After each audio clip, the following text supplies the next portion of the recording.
नमस्कार मित्रांनो, आता आपण पाहणार आहोत मालवण जवळील सिंधुदुर्ग किल्ला। हे संपूर्ण चित्रीकरण आमचे मित्र श्री दत्ता केंजळे यांच्या कॅमेरामधून त्यांनी टिपलेले आहे। तर सिंधुदुर्ग हा महाराष्ट्राच्या सिंधुदुर्ग जिल्ह्यातील अरबी समुद्रात छत्रपती शिवाजी महाराजांनी बांधलेला जलदुर्ग आहे। नोव्हेंबर 25, 1664 रोजी किल्ल्याच्या बांधकामाला सुरुवात झाली। किल्ला बांधण्यासाठी त्यावेळेचे 3.5 कोटी रुपये खर्ची पडले। उभारण्यासाठी 3 वर्षाचा कालावधी लागला। ज्या 4 कोळी लोकांनी सिंधुदुर्ग बांधण्यासाठी योग्य स्थळ शोधले त्यांना गावे इनाम देण्यात आली।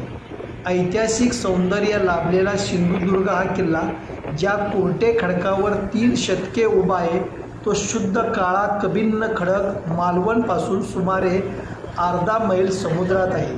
शिवाजी महाराजांच्या आरमारात या किल्ल्याला फार महत्त्व होते। किल्ल्याचे क्षेत्र कुरटे बेटावर 48 एकरावर पसरलेले आहे। तटबंदीची लांबी साधारण 3 किलोमीटर आहे। बुरुजांची संख्या 52 असून 45 दगडी जिने आहेत। या किल्ल्यावर शिवाजी महाराजांच्या काळातील गोड्या पाण्याच्या दगडी विहिरी आहेत। त्यांची नावे दूध विहीर, साखर विहीर व दही विहीर अशी आहेत। या किल्ल्याच्या तटबंदीच्या भिंतीमध्ये छत्रपती शिवाजी महाराजांनी त्या काळी 30 ते 40 शौचालयाची निर्मिती केली आहे। या किल्ल्यामध्ये शिवाजी महाराजांच्या शंकराच्या रूपातील एक मंदिर आहे। हे मंदिर इसवी सन 1695 मध्ये शिवाजी महाराजांचे पुत्र छत्रपती राजाराम महाराज यांनी बांधले आहे। सिंधुदुर्गचे प्रवेशद्वार पूर्वेस आहे। या जागी प्रवेशद्वार आहे हे लक्षात येत नाही। पाण्यातून मनुष्य तटाजवळ उतरला की उत्तराभिमुख एक खिंड दिसते। या खिंडीतून आत गेले की गडाचा दरवाजा लागतो। हा दरवाजा भक्कम अशा उंबराच्या फळ्यापासून केला आहे। उंबराचे लाकूड दीर्घकाळ टिकते, त्याला सागाच्या लाकडाची जोड दिली आहे। आत गेल्यानंतर मारुतीचे छोटेखानी मंदिर आहे। तेथूनच बुरुजावर जाण्यासाठी मार्ग आहे। बुरुजावर गेल्यानंतर आजूबाजूचा 15 मैलाचा प्रदेश सहज दिसतो। पश्चिमेकडे जरीमरीचे देऊळ लागते।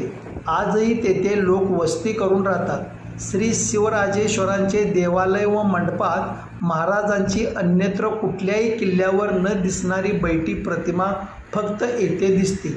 सिंधुदुर्ग किल्ल्याचे प्रमुख वैशिष्ट्य म्हणजे या किल्ल्यात आजही दर 12 वर्षांनी रामेश्वराची पालखी शिवराजेश्वर येथे येते। इंग्रजांनी हा किल्ला ताब्यात घेतल्यानंतर काही प्रमाणात तो उद्ध्वस्त करून टाकला। आता आपण हा किल्ला सविस्तर पाहूया।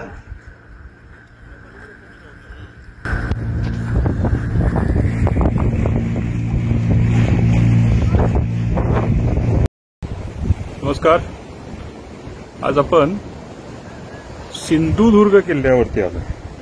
सिंधुदुर्ग किल्ल्यावरच्या 26 बुरुजावरून आज चालायचं ठरवलं होतं आणि इकडे आता आपण सिंधुदुर्ग किल्ल्याच्या सगळ्या बुरुजावरून ऑलमोस्ट अर्ध्यापेक्षा जास्त अंतर पार करून इकडे पश्चिम तटावरती आलोय। या पश्चिम तटावरती म्हणजे इकडून आपल्याला आता कोणताही सरळ याच्यामध्ये बुरुज दिसत नाही। पाठीमागं पाहायचं झालं तर आता उजवीकडून मी चालायला सुरुवात केली आणि मग आता डावीकडे अशा पद्धतीने चालतोय।